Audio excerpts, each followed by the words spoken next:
ne yapacağız? Yani hemen çocuğum öksürüyor, ben çok öksürüyorum diye lütfen doktora koşmayın, antibiyotik almayın. Çünkü antibiyotikler ezbere verilmez.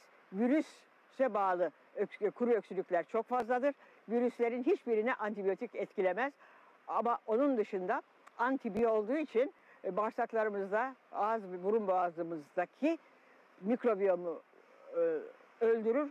Daha da beter öksürüğün uzun süre kalmasına neden olurlar. O halde ne yapacağız? Bir kere burada hakikaten buhar banyosu çok önemli.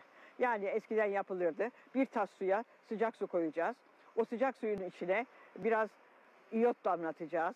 Biraz bikarbonat damlatacağız. Biraz da sirke damlatacağız. Şöyle havluyla başımızı örtüp çocukları, büyükleri devamlı soluyutacağız ki o üst solunum yollarındaki mukozalar nemlensin ve tuzlu suda koyacağız, mineralli suda koyacağız. Mineraller de olsun diye söyleyeceğiz.